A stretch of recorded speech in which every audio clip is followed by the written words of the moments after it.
advertisement পাবলৈ TRP লাগিব TRP পাবলৈ আমাৰ অকল বাতৰিত এনাফ নহয় এনাফ টিআৰপি বাতৰিত নাপাওঁ গতিকে আমি কি কৰিব লাগিব টিআৰপিৰ কাৰণে মনোৰঞ্জনমূলক আমি বাতৰি প্ৰচাৰ কৰিব লাগিব এতিয়া কিয় অলপ চিন্তা কৰি চাব লাগিব কিয় বাতৰিৰ কিয় নিউজ আইটেমৰ টিআৰপি কমিছে অলপ কৰবাত নহয় কৰবাত কিবা এটা চেঞ্জ বিচাৰিছে মানুহ মই আকৌ কৈছো মই কাকো সমালোচনা কৰাৰ দৃষ্টতা নাই বেছিকে মই নাজানো অলপ কাৰিকৰী কথা বা মই ব্যৱহাৰিক কথাকেইটাৰ ওপৰত মই দুআষাৰ ক'ব ওলাইছো যে কিয় আজি মই আকৌ কৈছো প্ৰশান্ত দাস চাগে বাৰে বাৰে নামটো লৈ আছো আজিৰ পৰা 10 বছৰ আগতে প্ৰাইম টাইম নিউজৰ যিমান টিআৰপি আছিল তাৰ আধা হৈছে প্ৰশান্ত দা হয়নে তাৰ আধা হৈছে নে তাতকৈ কমিছে তাত 1/4 তেখেতে এডিটৰ নিউজ চিফ এডিটৰ নিজে জানে মই অলপ পৰোক্ষভাৱে জানো তেওঁ প্ৰত্যক্ষভাৱে তেখেতে প্ৰত্যক্ষভাৱে জানে তেখেতে ক'লে যে আজিৰ পৰা 10 বছৰ আগত নিউজ আইটেমৰ টিআৰপিতকৈ এতিয়া 1/4 হৈ গ'ল কিয় কমিছে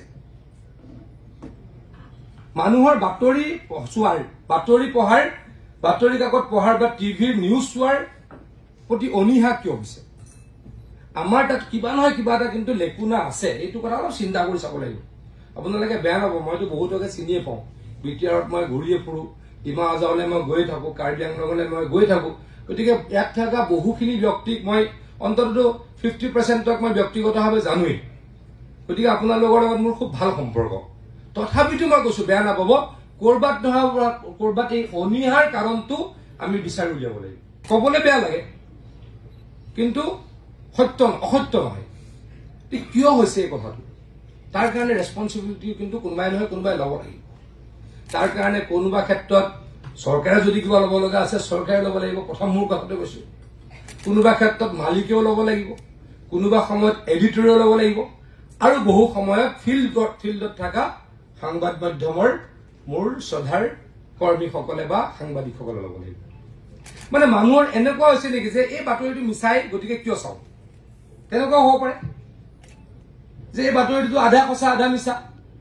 আমি কেতিয়াবা কি কৰো ব্ৰেকিং নিউজৰ তাগিদাত টিআৰপিৰ তাগিদাত আমাৰ এবিচিৰ তাগিদাত সাৰ্কুলেশ্যনটো এবিচি কয় পেপাৰৰ তেওঁলোকৰ সংখ্যা আগবঢ়োৱাৰ তাগিদাত আমি কি কৰো আমি কেতিয়াবা অতিৰঞ্জনমূলক বাতৰিও প্ৰচাৰ কৰো নেকি এই কথাটো চিন্তা কৰিব লাগিব সেই কথাকেইটা যদি চিন্তা নকৰো মানুহে কি কৰিব আৰু পেপাৰ নোপোৱা হ'ব আৰু টিভিত বাতৰি নোচোৱা হ'ব তেতিয়া কি হ'ব তেতিয়া আমাৰ গণতন্ত্ৰ সুস্থ নহ'ব মানে গণতন্ত্ৰত কি আছে সংসদৰ যদি গৰিমা কমি যায় দেশখন কোনে চলাব সংসদৰ গৰিমা অটুট ৰাখিবলৈ সাংবাদিকসকল কি হ'ব লাগিব সচেতন হ'ব লাগিব মই পলিটিচিয়ান মই যদি আপোনালোকক ভয়ে নাখাওঁ মইতো যি টি কাম কৰিম কাৰ্যপালিকাই যি টি কাম কৰিব ন্যায়পালিকাই যদি সকলোকে কণ্ট্ৰল নকৰে অৰাজক পৰিস্থিতিৰ সৃষ্টি হ'ব গতিকে সংবাদ মাধ্যম শক্তিশালী হৈ থাকিব লাগিব তেতিয়াহে গণতন্ত্ৰ আৰু শক্তিশালী হ'ব গণতন্ত্ৰ নহলে বাকীবিলাক দেশত গণ্ডগোল এতিয়া চীন দেশৰ কথা বহুতে কয় আগুৱাই গ'ল কিবা গ'ল কিন্তু মানুহে তাত অপেনলি থাকিব নোৱাৰে তাতে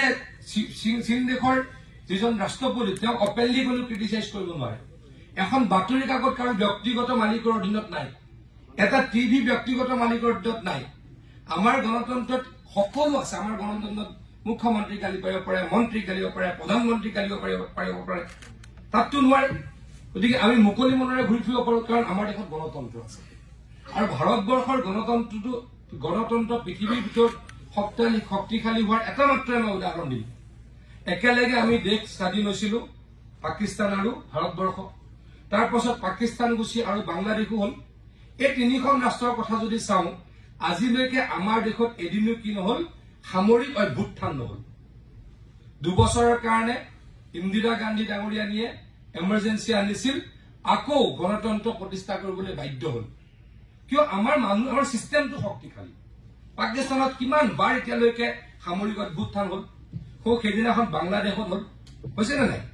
গতিকে আমাৰ দেশত কি আছে এতিয়ালৈকে সেইটো হ'ব পৰা নাই কাৰণ আমাৰ দেশত প্ৰত্যেকটো অনুষ্ঠান শক্তিশালী মই পাছতে পলিটিচিয়ান আছো সৰুতেতো পলিটিচিয়ান নাছিল কিন্তু আপোনালোকে বিশ্বাস কৰে নকৰে নাজানো দৈনিক অসম পঢ়ো আৰু অগ্ৰদূতৰ 3 দিনীয়া কৈছিলো মোৰ ঘৰত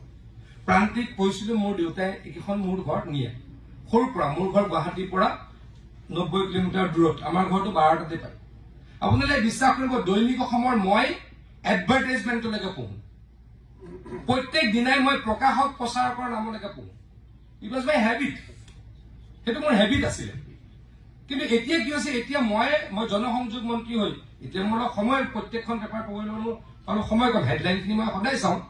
কিন্তু আজি ল'ৰা ছোৱালীয়ে কিমানে পেপাৰ পঢ়ে কিমানে টিভিত বাতৰি চায় আজি আমাৰ ল'ৰা ছোৱালীয়ে পেপাৰ কিমানে পঢ়ে আমাৰ ল'ৰা ছোৱালীয়ে টিভি কিমানে চায় মানে বাতৰি কাকত পঢ়িবই ডেফিনেটলি লাগিব মই বাতৰি কাকত পঢ়িয়ে মই বহুত কথা শিকো টিভি চাই মই বহুত কথা শিকো কিন্তু অলপ আকৌ কৈছো এই যে পলিটিকেল নিউজ বা অন্য নিউজ যেটো কম নিউজক চাগে অলপ মানুহে কম চোৱা হৈছে সেইটো কিন্তু আমাৰ কাৰণে বিপদজনক সেই কথাটো আমাৰ কাৰণে বিপদজনক আপোনালোকে আমাৰ যিসকল জ্যেষ্ঠ আপোনালোকো বহুত জ্যেষ্ঠ অলপ এনেকুৱা কিছু সিদ্ধান্ত ল'ব লাগিব কি কৰিলে আমি আৰু বাতৰি কাকতৰ বা টিভিৰ বাতৰিৰ সেই শুনোৱালী অতীতলৈকে ঘূৰি যাব পাৰিম